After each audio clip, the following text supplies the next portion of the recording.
The Avenger. The road to crime ends in a trap that justice sets. Crime does not pay.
The Avenger, sworn enemy of evil, is actually Jim Brandon, a famous biochemist.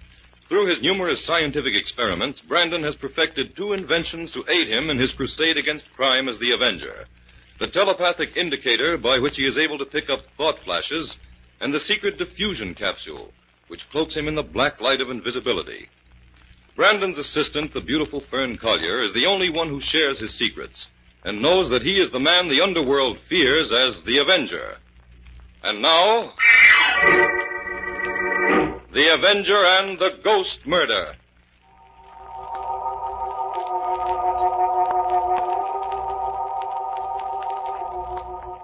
At the end of a long table in her darkened seance room, Princess Stella, the renowned mystic, sits motionless. Opposite her, a man leans forward, nervous and expectant. Suddenly, out of nowhere, a swirling spiral of white mist appears, takes shape, and from it comes a ghostly voice. I am the spirit of Martha, your wife. Horace, do not sell our house. We were so happy there. It holds many memories still dear to me. Keep the house, Horace. Keep it. Now I must leave you, but I will come again. I will return. I will return. Martha, don't leave me. Come back. Martha, she's gone. Princess Stella, call her back. Call Martha back. Princess Stella, wake up. Wake up. Help. Help. What's the matter? What happened? Well, it's the princess. I can't wake her. Don't be alarmed. I'll turn up the lights. She must have had a manifestation. It always affects her this way. Yes, she brought my wife back. Princess, wake up. Princess Stella. She'll come out of it in a minute. Princess, wake up. What? Oh, what is it? Oh, it's you, Mr. Jordan. Yes. Are you all right, Princess? You frightened your client. Oh, I'm so sorry. Was the seance a success? Yes. You recalled another spirit for a lonely soul. Princess, I saw my wife. She spoke to me. I'm glad. I think we'd better leave the princess alone now. She must rest. Of course. This way.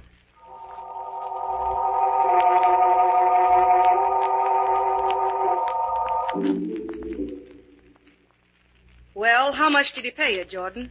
$50, Stella. Pennies. Now, Stella. Well, I'm getting sick of going through this routine day after day for that kind of money. You promised Have me patience, Stella. I told you that before long we'd be cleaning up. Well, and I meant it. Well, you'd better pull something out of the hat, or I'll retire. And then where'll you be, Jordan? No, Stella, that's no way to talk. After all I've done for you. After all you've done for me? Shut up. There's a woman in the waiting room. You've got to see her now. Yeah, well, she's in for a disappointment. I've had enough of ghosts today. You've got to see her and talk to her at least. Ah, well, all right. I'll bring her in. Then I have to leave. I have an appointment uptown with a fellow by the name of Brandon.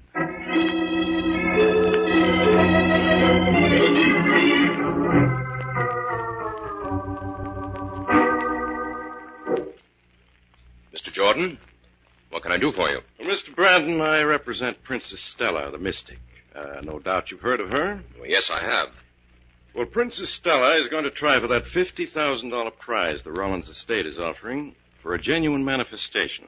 Isn't that rather a waste of the princess' time, Mr. Jordan? What do you mean? Well, so far, every medium who has tried for that prize has failed completely. Every so-called manifestation was promptly exposed as a hoax. Oh, Princess Stella is in a class by herself. Those others were charlatans. Princess Stella is a true psychic. A genuine spirit medium. Mr. Jordan, suppose you come to the point. What brought you here to see me?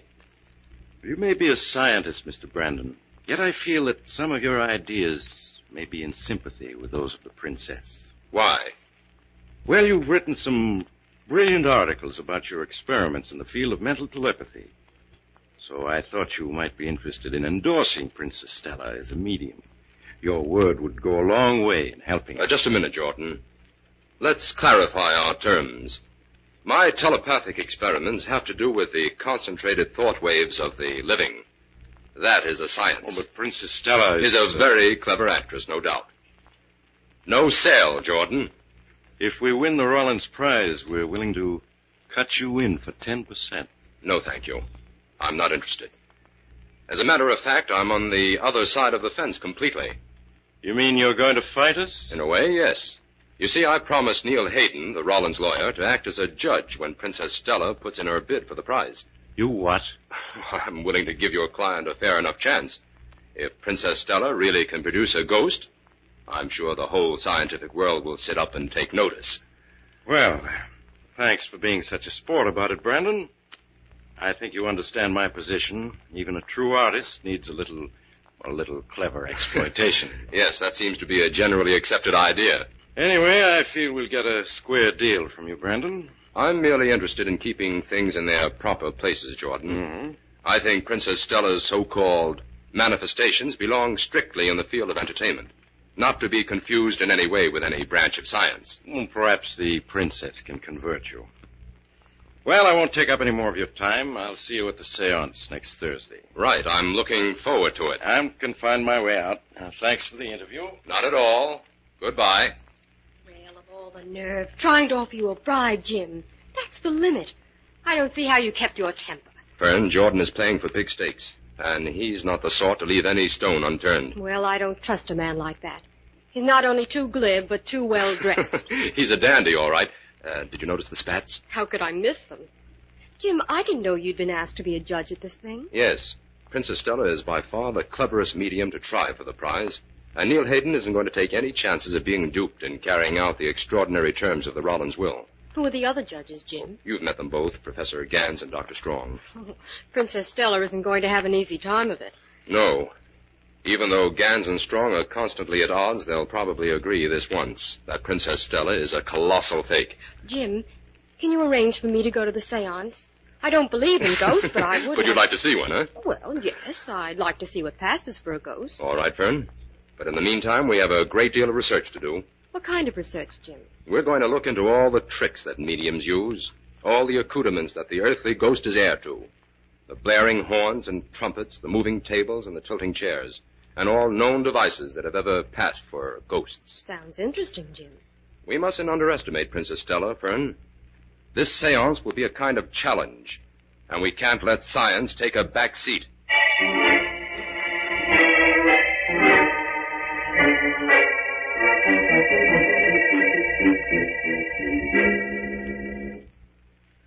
You're late, Brandon. Strong and I have finished with that side of the room. Nothing unusual there. You don't mind if Fern and I have a look, Professor Gans? Well, if you're not willing to take our word for it. Go ahead, Brandon. There's plenty of time. Thanks, Strong. This way, Fern. So this is what a seance room looks like. I always thought they were done in black velvet. This one's completely in white. Yes, the princess knows the value of contrast. She's a showman, all right. Now for the inventory. White painted walls. White rug that completely covers the floor. 8 straight-back white chairs. Help me examine them, Fern. Right, Jim. They're all metal. No false bottoms. Nothing could be hidden in these chairs. Let's take the table next. That's all metal, too. Examine the legs, Fern. They're single strips of metal, Jim. Nothing there. Nothing under the rug. Jim, there's no place to hide any ghosts in this room. Certainly doesn't look that way. No windows. In fact, there's only one thing about this entire room that strikes me as a little odd. What's that, Jim?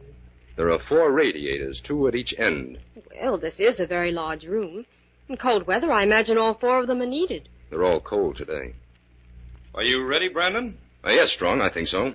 Oh, just one other thing. Did you and Gans go over the room for hidden wires? Yes, we covered the walls and floor with a detector. Guess that takes care of everything, then.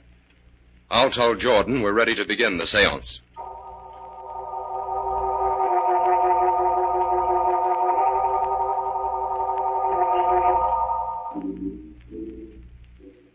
Who calls me? Who calls me from my spirit world? Quick, Gans, put your flashlight on that corner. There's someone there. Yes. Jim, look. Something white, floating there near the wall. It's a ghost. I see it, Fern. Turn on the lights. There's something there, all right. I'll do it. Hurry, Jordan. It's gone. Good heavens, Jim. It must have been a ghost. Look at the Princess Stella. She's in a trance. Wake up the princess, Jordan. Wake her up. Of course. Princess Stella. Princess, wake up. Oh, gosh, Jim, this is more than I bargained for. She's coming, too. What happened? Brandon, Strong, help me examine this end of the room thoroughly. This sort of thing just isn't possible. That was the strangest thing I ever saw. A truly wonderful performance. There doesn't seem to be a trace of anything to mark the passage of that ghost. Well, fellow scientists, what are we going to do? If we can't explain this manifestation, we have to award the prize to Princess Stella. Not so fast, Strong. Well, what do you suggest, Gans? I don't know. What do you think, Brandon? There's no denying it. We saw the ghost, and it's up to us to explain exactly what it was and where it came from. I think we'd better call for a repeat performance. Right. I'll tell Jordan. Jordan, come over here. Yes, what is it, Professor Gans? We're not convinced, Jordan. We're calling for another seance. No, I cannot. I am exhausted. I cannot. Princess, the judges are within their rights. The terms of the will stipulate that 2 tests may be demanded. Oh, I am faint. I cannot go through all this again. Now, gentlemen, the princess is nervous and upset. Could we postpone the second seance until tomorrow? Well, I don't see why not. What do you say, Brandon? I think that's an excellent idea. Are you agreed, Gans? Yes. In fact, I prefer that. I've just remembered something that may prove helpful to us. I'll need a little time to check on it. We'll meet tomorrow, then, Yes, Jordan. However, I'd like to speak to you privately for a few moments. Now. Oh, certainly. Come into the other room. This way, please. Now, Professor Gans, what is it? Have you and the princess traveled much abroad? Yes, widely. About 20 years ago, did you bill yourselves as the Countess and the Clown? Why, no. That must have been someone else. Why do you ask? They were a popular carnival act in Austria when I was teaching there. Something about you two reminded me of them. Well, the princess and I are not exactly a vaudeville team, Professor. I wonder what became of that act. I must find out before the seance tomorrow. Really, Professor, what can that have to do with Princess Stella and the Rollins prize money? It may have everything to do with it, Jordan. I'm rather certain that the Countess and the Clown are fugitives from justice.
now, back to the Avenger and the Ghost Murder.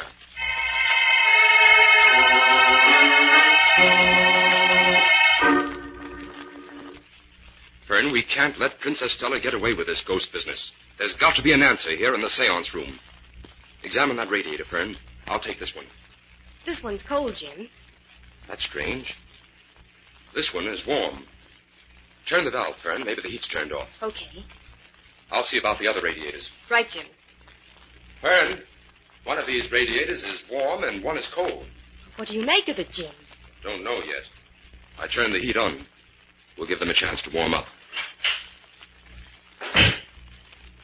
Even though we never held the same ideas, Gans, I never thought you'd deliberately oppose me in a thing like this. I had it on good authority that your vote was the only one against me. I admit it, Strong. I don't think you're fitted to be head of a research foundation. Such a position requires an older man, wide experience. Like yourself, I suppose? So that was the reason for it. You want the position yourself. Now listen here, Strong. Mind your tongue. Gentlemen, what's the trouble? Brandon, Professor Gans blackballed me. I'd have been elected head of the Lansdowne Foundation if it hadn't been for him and his petty personal Now, ambition. this is a matter between you and me, Strong. Let's keep it that way. I voted in good faith for what I believe to be the good of the foundation. Your day is coming, Gans. I'll get you for this. Are you gentlemen ready to begin?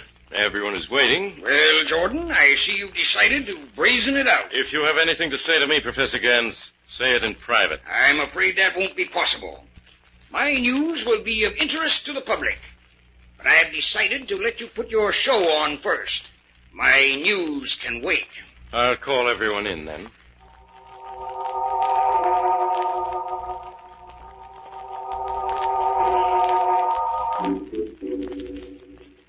Just a moment, Princess Stella.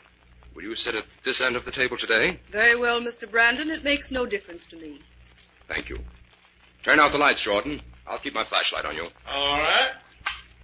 Now, take your place in the circle, and everyone join hands. Hayden will hold my right wrist so that my hand will be free to turn on this flashlight in an instant. There. Are you ready, Princess? I am ready. I call upon some friendly spirit. Let my voice penetrate these walls and travel on wings of wind.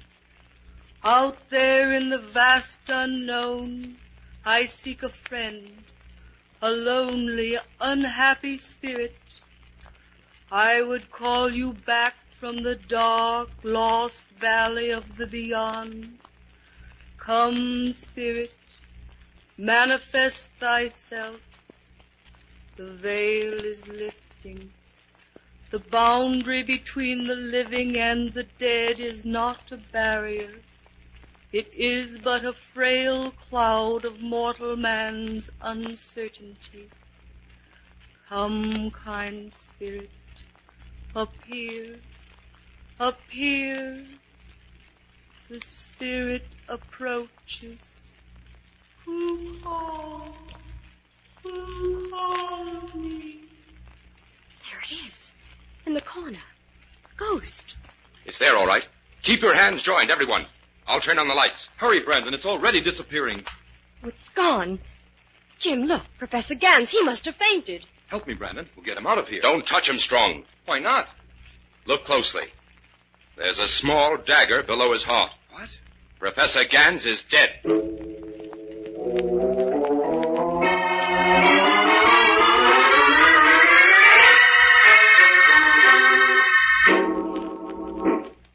Well, the police have confirmed my suspicions, Fern. Professor Gans was killed by a poisoned dagger. Any prints on it? It was too smudged to be of any value. Jim, up until now, I'd never believed in ghosts. But you'll have to admit that no living person in that room could have thrown that dagger. No one broke the circle for a second. So you're willing to pin this murder on a ghost? Well, how do you explain it then? The ghost is the only one that we can rule out. Because, you see, there wasn't any ghost. There wasn't any. But, Jim, we saw it twice. What we saw was nothing more than a clever mixture of muriatic acid and ammonia vapor, released through tiny holes in the dummy radiator. One radiator at each end of the room was a dummy. But how did the ghost disappear so quickly? The gas was operated by an automatic pressure gauge in the basement. It was timed to last for 10 seconds. And that spiral whirling effect was due to the intermittent release of air, which circulated about the vapor. At the end of 10 seconds, the whole thing was dissolved by a very light spray of ammonia and water, also released from the radiator. Gosh, I almost believed in that ghost, especially after you placed Princess Stella at the opposite end of the table for the second seance. That's why they had 2 sets of radiators in that room, just in case a skeptic made a request like that. But what of the voice, Jim? It didn't come from anyone in the room. It came from the ghost. Well, that's easy. Princess Stella is an accomplished ventriloquist. Well, there goes my ghost story right up the chimney, or I should say right down the radiator. Fern, I don't want any of this revealed until we know who murdered Gans. All right, Jimmy. But I don't see how we're ever going to find that out. At the moment, neither do I. But we'll keep trying. Is the inspector still questioning Jordan, Strong, and the princess? Yes, but he'll have to let them go for lack of evidence. I wonder if Jordan had time to put on his socks before he went to headquarters. His socks? Yes. Our fashion plate disillusioned me. He appeared at that last seance without any socks. Well, Fern, get your coat. We're going to the gymnasium. Whatever for, Jim? I'm interested in seeing a little professional boxing. I've often heard those French savate boxes are something to see.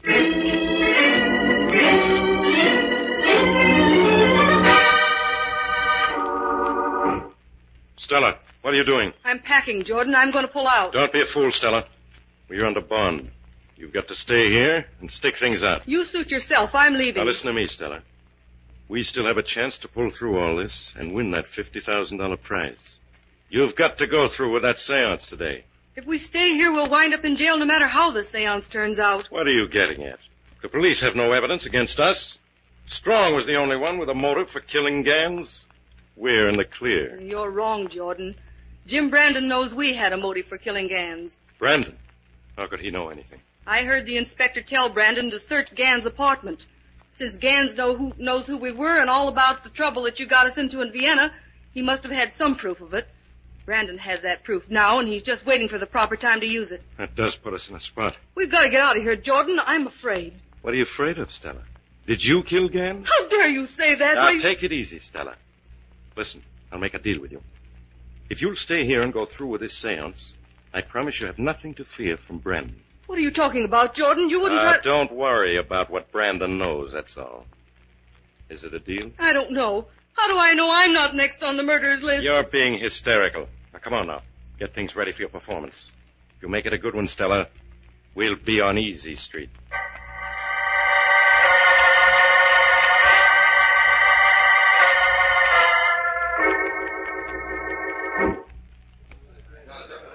Oh, Mr. Jordan, may I speak with you a moment? Of course, Miss Collier. What is it? Well, Mr. Brandon is busy at police headquarters and won't be able to get here for the seance. But he must. This is the final test for the prize. You're to go on with the seance as usual.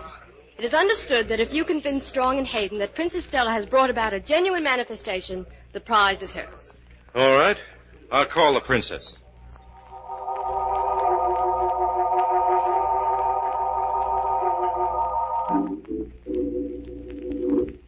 We are ready. Close the door, please, Mr. Jordan, and turn out the lights. Yes, princess. Jordan, wait a moment. What was that noise? I don't know. It seemed to come from just outside the door. But there's no one there.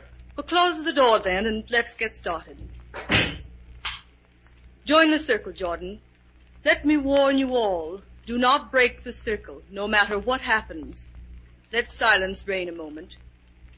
Spirit of another world, come to us. Manifest thyself to those who do not believe. Show thyself within this room. Come, Spirit, appear, appear and speak. Who calls? Who disturbs this spirit? I am the spirit of Alvin Gans. Something is wrong. Turn on the lights. Stay where you are, all of you, and hear me out. The ghosts of the murdered have a right to speak. Turn your flashlight on him, Dr. Strong. There's no one there. I'm here, but you can't see me. It cannot be a ghost. It cannot be. You admit before witnesses, Princess Stella, that you have no power to produce a ghost? Yes, but tell me who you are. I am the Avenger, Stella. I am here to accuse Claude Jordan of the murder of Professor Gans. It's a lie. That's a lie. This is some sort of trick you're playing on me, Stella. It's no trick, Jordan. I'll turn on the lights and produce the evidence. It's a frame-up. Stella! Strong and Hayden, search Search Jordan. Jordan. Examine his left leg. Jordan. You'll find something interesting there. Let me go. Why, there's a small bow and arrow attached to his leg. And fastened underneath it is a small dagger like the one used to kill Gans. Yes, that's right. This is Strong. Call Inspector White. Tell him Jordan is ready to give him an exhibition of some amazing footwork.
Well, Fern, you furnished the clue that solved this murder case. I did?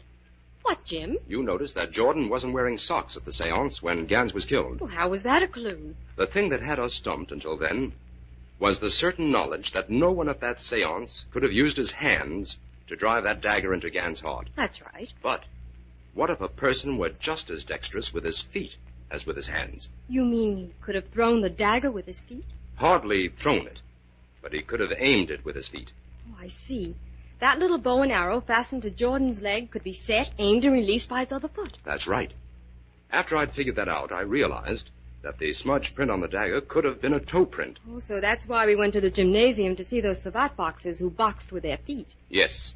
One of those boxes demonstrated my theory of how the crime was committed, without moving the upper part of his body at all.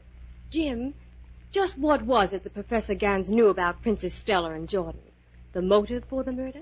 Jordan was mixed up in a killing in Vienna about 20 years ago that Gans happened to remember. He intended to expose Jordan after the seance that day, and Jordan knew it. There seems to be no limit to the methods of murder. They don't give us detectives a chance to grow complacent. No. This one really had you on your toes. Oh, a pun, Miss Collier, that some would call a very murderous weapon.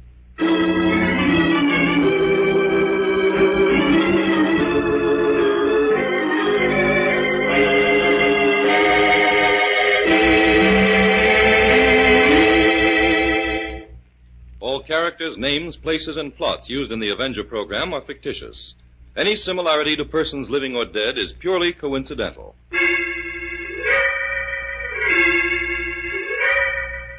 This is a thought. A thought. A thought. Remember, listen for another adventure of... The Avenger,